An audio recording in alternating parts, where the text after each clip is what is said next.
You knew something was off the moment you woke up. You didn't know what it was exactly, but you knew in your gut that something was going to go wrong today. You should have listened. You went to school and met up with your friends, and you still had that feeling. You couldn't put your finger on it, but you knew something was off. Extremely off. Your friends met up with you at lunch, and they discussed with you how they wanted to have some fun tonight and try something new.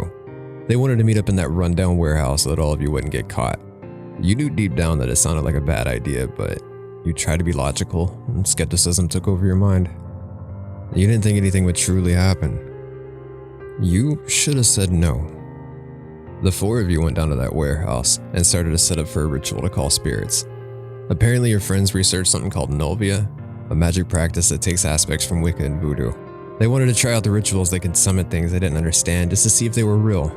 And if by chance what they summoned was indeed real, then they would capture it on video and share it around the internet for popularity. You should have stopped them. You saw them create a heptagram on the floor with black spray paint, writing weird symbols from the diagrams they saw while they were researching Nulvia.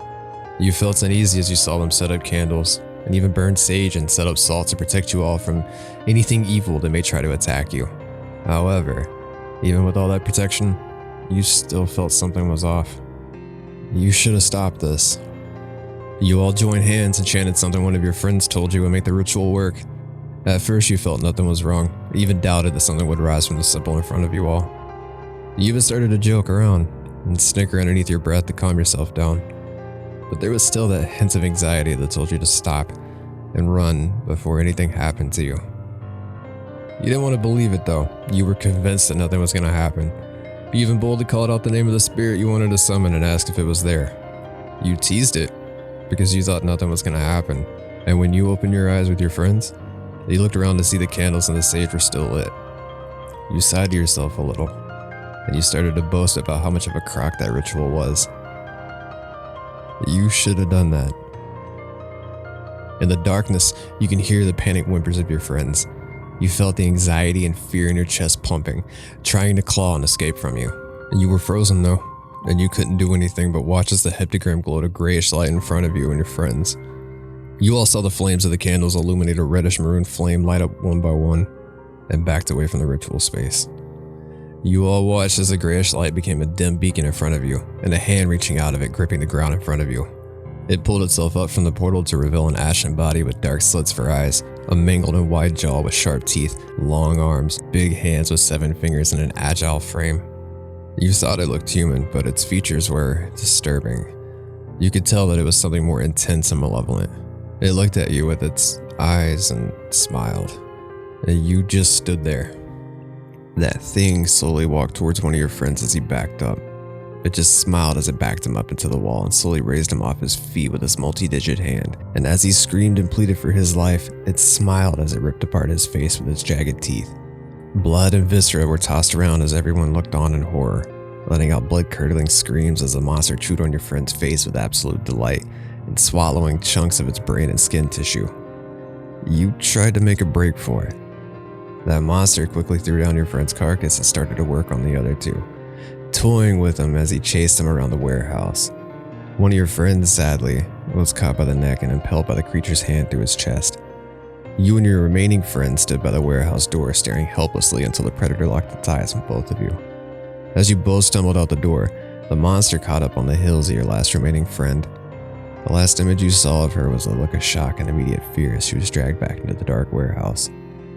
You can still hear her screams as you ran to your bike and pedaled away to safety. You should have avoided this. You shouldn't have done this. You shouldn't have came. As you rode your bike to freedom, you kept checking over your shoulder to see if that thing was following behind you. You looked at every shadow, every alley, every tree to make sure that the monster wasn't following you. And when you turned that last corner and made it into your neighborhood, you felt a relieved feeling. You were for sure you made it there in one piece. That thing was too busy eating your friends to catch up to you, and there was no way you saw it in the shadows. Your mind was playing tricks on you. Or that's what you kept saying to make yourself feel at ease. You put your bike on the side of your house and then went to the front door to look inside for your parents. All you saw was darkness. But you remembered they were out tonight, so you had the house to yourself. You were safe, right? As you got out of the shower, you saw the news alert on your phone. The police found your friends and their mangled remains. They don't know what did it, but the story's still developing. You went down to the kitchen to get some water because you didn't have an appetite. As you closed the refrigerator door, you felt that same feeling you had this morning. That nervous and uneasy feeling hit your chest harder than anything you've ever felt, and you were scared to turn around. You then see a gray hand touch your shoulder. You were followed. The monster lifted you up and slammed you against the wall. You could feel your back throbbing in agony. You had fear in your eyes, and in that moment, you regretted everything. You regretted not stopping the ritual. You regretted uttering those words that called out the demon. You regretted following your friends. You regretted it all. And you're probably asking how I know everything from your perspective, aren't you? That's simple. I watched you. I looked at you from my realm, and when you summoned me, your fear smelled so delectable that I had to taste it for myself. Looking into your eyes, I could see that delicious fear building up inside of you, and I know you don't want my appearance to be the last thing you see, but you're the one to blame for that. After all, you should have ran.